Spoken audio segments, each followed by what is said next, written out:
Hello बच्चों, स्वागत है आपका हमारे चैनल में जिसका नाम है स्टडी पीडी चैनल। ये लीनियर इक्वेशन का बड़ा ही मज़ेदार क्वेश्चन है। चलिए करते हैं। When the price of an article is reduce by 2, अगर प्राइस जो आर्टिकल का है वो 2 से कम कर दिया जाए, 5 more article could be bought for 120।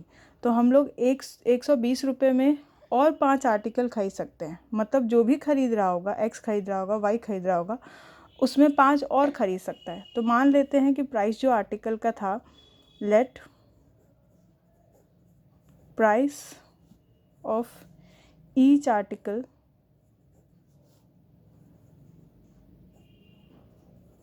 be x। उसने x प्राइस दाम होगा उसका, ठीक है। Let n number of article bought, उसको हम लोग y मान लेते हैं, ठीक है। तो एक का जो दाम होता है और जितना आपने ख़रीदा है उसको जब भी आप मल्टीप्लाई करेंगे तो टोटल कॉस्ट के इक्वल होगा, ठीक है।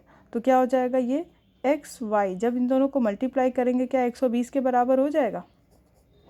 अकॉर्डिंग टू द क्वेश्चन, जब x और y को हम मल्टीप्लाई करते हैं तो क्या 120 के बराबर होगा? हाँ बिल्कुल होगा, ठीक है, क्योंकि क्वेश्चन ही वही बोल रहा है। कह रहा है पहले भी 120 रुपये भी दे रहा था, अभी भी दे रहा है, लेकिन पहले 120 रुपये में 5 कम खरीद पा रहा था और अब 120 रुपये में 5 ज़्यादा खरीद पा रहा है। तो उस हिसाब से हम लोग इसको सॉल्व करेंगे। x में जो रुपीज़ पहले जो कॉस्ट था उसमें 2 हम माइनस कर देंगे, ठीक है, और y जितना वो खरीद पा रहा था उसमें वो 5 और ऐड हो जा रहा है, ठीक है। तो ये दो इक्वेशन बना, इन्हीं दोनों इक्वेशन से हम सॉल्यूशन निकालेंगे। तो यहाँ हो गया x और y की जो वैल्यू है वो 120 है और यहाँ इसकी वैल्यू 120 है। जब ये दोनों आपस में इक्वल हो गए तो क्या ये इसके इक्वल नहीं हो जाएगा? बिल्कुल हो जाएगा। x माइनस 2 y प्लस 5, क्या इसकी जगह हम एक्स वाई लिख सकते हैं? लिख सकते हैं, क्योंकि 120 इसके भी इक्वल ये है, इसके भी इक्वल ये है, तो ये दोनों भी तो आपस में इक्वल हो गए। इसको सॉल्व कर लेंगे, ये दोनों से मल्टीप्लाई होगा तो ये हो जाएगा एक्स वाई प्लस 5x और ये मल्टीप्लाई होगा दोनों से तो -2y minus 10 is equal to x y. समझ में आ रहा है? अगर समझ में आ रहा है तो प्लीज़ लाइक करिएगा, ठीक है। इसको सॉल्व करते हैं। एक्स वाई इधर भी है और एक्स वाई इधर भी है, कि किसी को भी एक साइड लेके जाएंगे तो क्या कट जाएगा, एक प्लस में रहेगा दूसरा माइनस में, तो कट जाएगा। तो बचेगा क्या, 5x minus 2y minus 10 is equal to 0, ठीक है।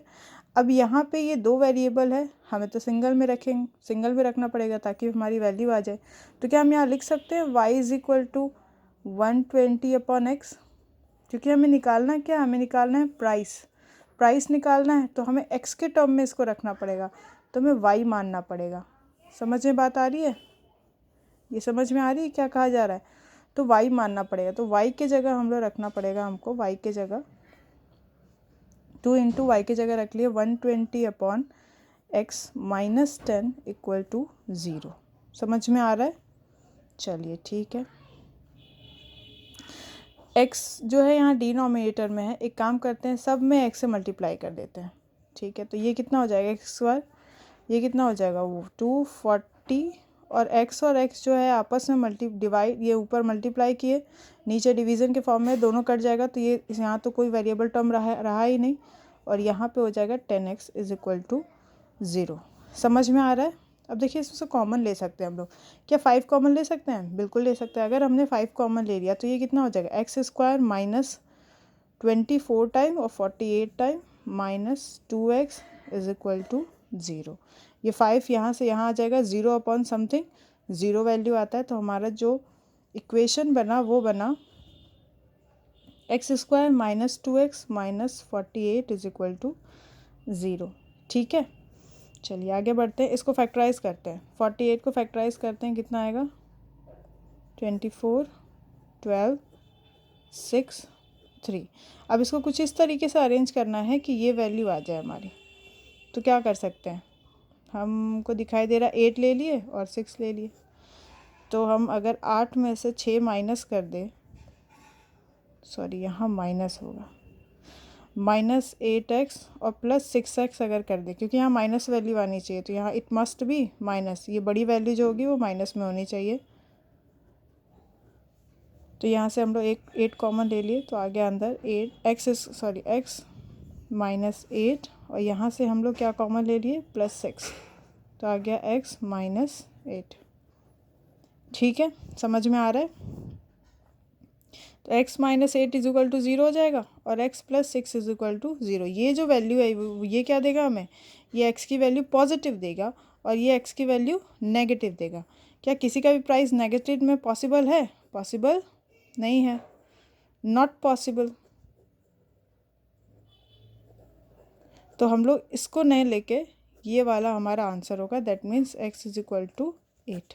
This is the answer of this question. Okay चाहे आपको ये पसंद आया होगा तो प्लीज़ मेरे चैनल को सब्सक्राइब करिएगा। Thank you.